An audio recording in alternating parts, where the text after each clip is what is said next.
Badaun HPCL company में घटना घटने के बाद वहीं सपा सांसद आदित्य यादव का बड़ा बयान निकलकर सामने आया है। वहीं उन्होंने भाजपा सरकार और जनप्रतिनिधियों को घेरते हुए एक बड़ा सवालिया निशान खड़ा किया है, जो कि एक जीएम की पोस्ट पे और एक एजीएम की पोस्ट पे हमारे सुधीर गुप्ता जी और हर्षित मिश्रा जी, ये दोनों तैनात थे। और उन्हीं के प्लांट के परिसर के अंदर जिस तरीके से व्यक्ति ने जाके बर्बरता से दिन दहाड़े 2 बजे, दोपहर के 2 बजे जाके गोली चला के, गोली मार के उनकी हत्या करी, निश्चित तौर पे सरकार पे सवालिया निशान खड़ा करता है। और सिर्फ सरकार पे ही नहीं बल्कि प्रशासन पे भी खड़ा करता है, क्योंकि जो मेरी जानकारी आ रही है उस हिसाब से दोनों ही अधिकारियों ने 14 जनवरी को डीएम साहब को और एसएसपी साहब को एक प्रार्थना पत्र भी दिया था। और ये बात उसमें साफ साफ कही थी कि हम लोगों को स्थानीय कुछ लोगों से जान का खतरा है, लगातार हमको धमकियां मिल रही हैं, और अनुरोध किया था कि हमें उचित सुरक्षा मुहैया कराई जाए। और ऐसे में कोई भी कार्रवाई ना करना, किसी भी तरीके की सुरक्षा ना देना, उन लोगों से बात भी नहीं की गई, संतुष्टि भी नहीं दी गई, और उसके बाद हमारे आपके सामने मात्र 1 महीने, सवा महीने के अंदर ये घटना होती है।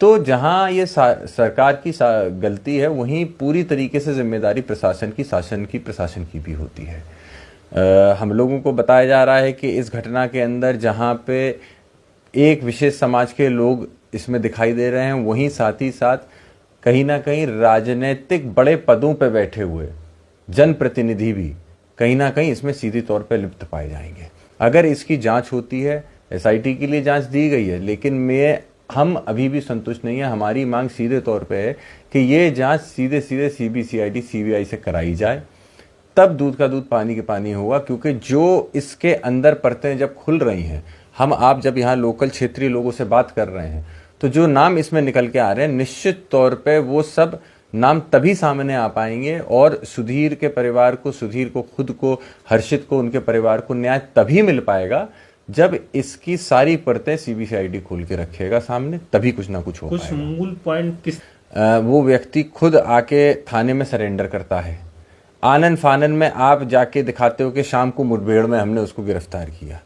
तो ये 2 वर्जन्स क्यों निकल के आ रहे हैं? क्यों नहीं सीधे तौर पे एक वर्जन आ रहा है?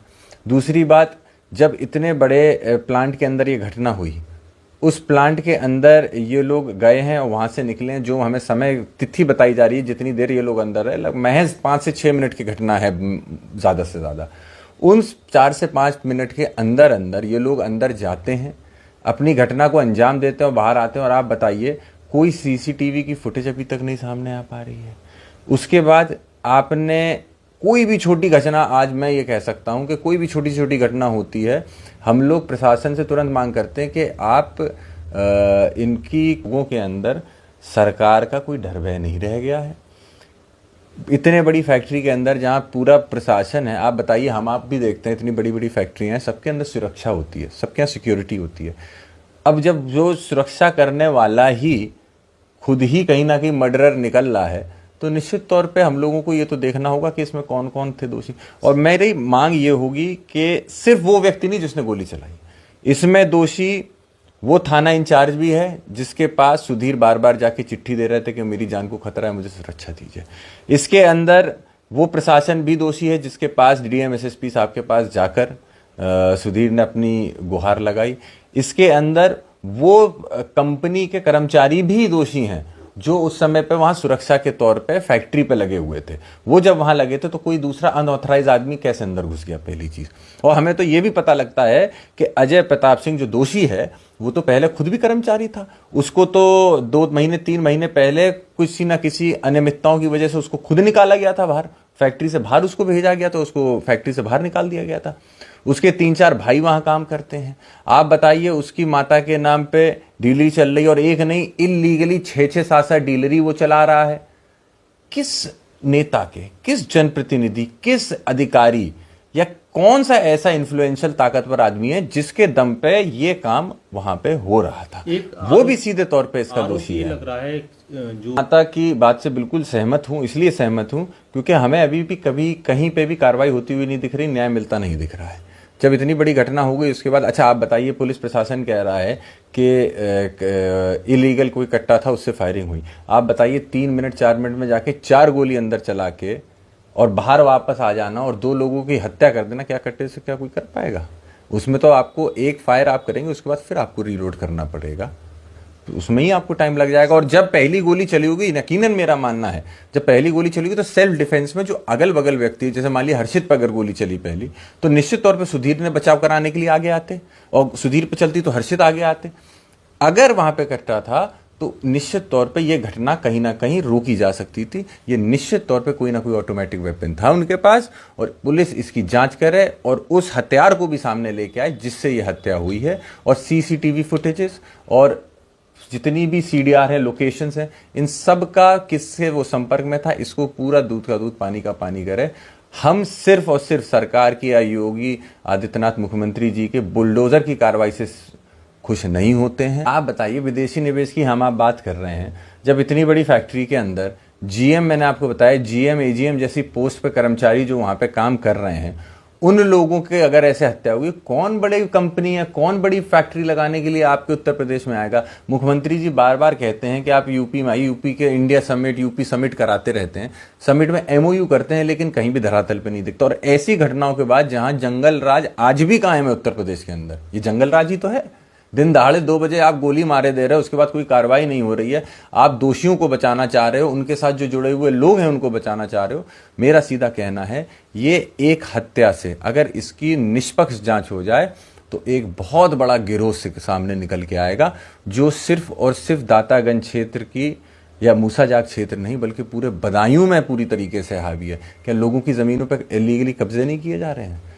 क्या लोगों के व्यवसायों पे छापे नहीं मारे जा रहे हैं इस वजह से ताकि वो प्रशासन के आगे घुटने टेक दें?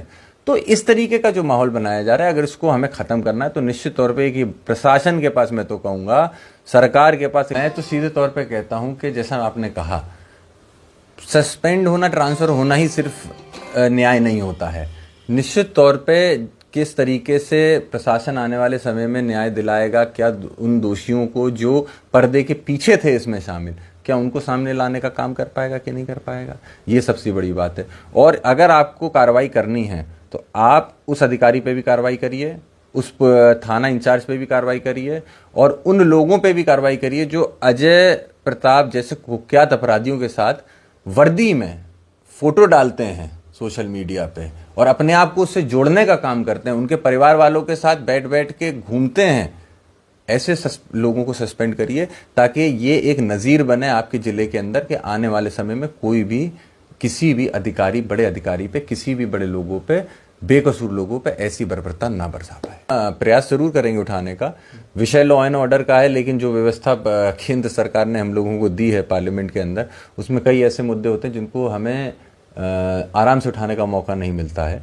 लॉ एंड ऑर्डर का मामला है तो मुझे लगता है कि इसके लिए हमें एक अलग प्रक्रिया से जाना होगा, लेकिन जो भी प्रक्रिया होगी हम उससे जाएंगे और मैं पूरा प्रयास करूंगा कि इस मामले को भी लोकसभा में उठा के हर्षित को, सुधीर के परिवार को न्याय दिला सकूं।